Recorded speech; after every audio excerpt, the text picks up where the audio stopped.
संचालनकर्ता के पास कि वैध दस्तावेज नहीं है। अंबिकापुर में निजी छात्रावास बोले तो प्राइवेट हॉस्टल की भरमार लग चुकी है। यहाँ पर कई जगहों पर गली खोपचे मोहल्ले में आप देखेंगे कि छात्रावास खुल गए हैं, लेकिन जब सटीक खबर इसकी पहल की, इसकी पड़ताल की, तो पता चला कि एक भी संचालनकर्ता के पास। मेरा नाम प्रेमानंद राय, रेणुका गर्ल्स हॉस्टल का संचालक है और अंबिकापुर में जो खुल रहा है हॉस्टल, और ये आप लोग खोलना चाहते थे, यहाँ से हम लोग मना भी नहीं करेंगे और अनुमति भी नहीं दे सकते हैं। जैसे खोल रहे हैं खोलने देंगे। दस्तावेज नहीं है। स्थानीय लोगों का कहना है कि इसकी जांच हो और जो निजी छात्रावास जिस तरीके से खुलते जा रहे हैं उस पर अंकुश लग सके। देखिए, अंबिकापुर में छात्रावासों का हर गली चौराहे में जहाँ भी देखिएगा लोग बोर्ड टांग कर छात्रावास संचालित कर रहे हैं। न तो वहाँ पर बच्चों का सुरक्षा का कोई वहाँ पर जवाबदेही है, न तो फायर की कोई जो सुविधा होनी चाहिए वो वहाँ पर है, और न ही वहाँ पर उनकी सुरक्षा के लिए जो गार्ड लगाए जाने चाहिए वो हैं। किसी भी सुरक्षा का कोई भी वहाँ पर दायित्व लेने वाला कोई नहीं है और कोई भी देखने वाला नहीं है। पूरा असंवैधानिक तरीके से छात्रावास का संचालन अंबिकापुर शहर में हो रहा है, जिसका संख्या मेरे को लगता है 50 से ऊपर है। प्रशासन बड़ा निरंकुश है इस विषय पर। प्रशासन को इस पर जांच करना चाहिए। एक छात्रावास में कितने छात्र रह रहे हैं, उनके सुख सुविधा का वहाँ पर संसाधन है या नहीं, वो छात्र वहाँ पर पढ़ने के उद्देश्य से ही है या किसी और भी उद्देश्य से उस छात्रावास में रह रहे हैं, ये सारे डेटा गवर्नमेंट के पास आज के डेट में उपलब्ध नहीं है। ये बड़ा ही निराशाजनक प्रदर्शन रहा है जिला प्रशासन का।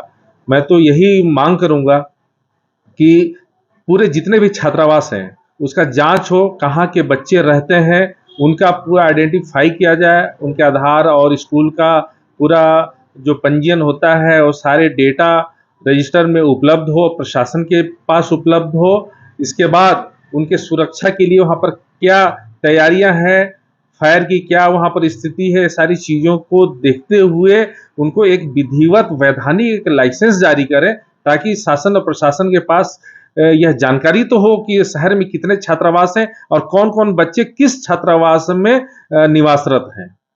आपको बता दूं कि इसकी जब पड़ताल किए, जब इसकी देखने गए तो जिला प्रशासन के पास भी इसकी जानकारी नहीं है कि अंबिकापुर में कुल कितने छात्रावास हैं, कौन संचालन कर रहा है। ना अंबिकापुर के जिला प्रशासन के पास है, ना कलेक्टर साहब के पास है, ना ही ट्राइबल विभाग के पास है, ना ही नगर निगम के पास है। नगर निगम क्षेत्र में अभी जो स्कूल जो संचालित हो रहे हैं, हॉस्टल संचालित हो रहे हैं और हॉस्पिटल संचालित हो रहे हैं, तो हम लोग इसका एक बार भी सर्वे फिर से करवा रहे हैं कि कितने ऐसे संस्थान हैं जो आवासीय पर्पस का टैक्स पटा रहे हैं लेकिन वो उसका कमर्शियल यूज कर रहे हैं।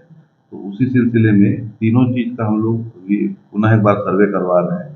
तो इस तरह से अगर पाया जाएगा तो जिस स्थिति से उनके द्वारा कमर्शियल उपयोग किया जा रहा है तो उस टैक्स को भी हम उनको उसी हिसाब से उनको आरोपित करेंगे।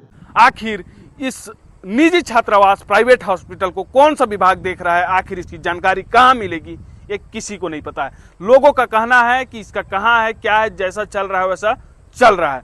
हालांकि इसमें जिला प्रशासन का कहना है कि हम 1 सप्ताह के अंदर जांच करवाएंगे और दिखवाएंगे कि हॉस्टल कहाँ है, किसका अवैध है, किसका अवैध है।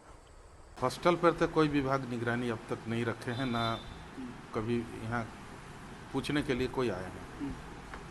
इसमें तो स्पेशल रखना चाहिए तभी ठीक होगा, नहीं तो फिर कुछ दिक्कत हो। बहुत सारे किराए के घर में हॉस्टल चला रहे हैं, किसी का भी कोई भी 2 रूम 4 रूम खाली रहता है तो किराए में डाल देते हैं और कुछ लोग चला करके और गुजारा कर रहे हैं इससे, और वो तो विधिवत चला भी नहीं पाते हैं। उसमें छूट मिल जाता है। जो लड़कियों का हॉस्टल है उसमें विशेषकर दिक्कत होता है कि लड़कियां टाइम बाय टाइम घूमने के लिए निकल पड़ते हैं, उनके ऊपर कोई प्रतिबंध भी नहीं है।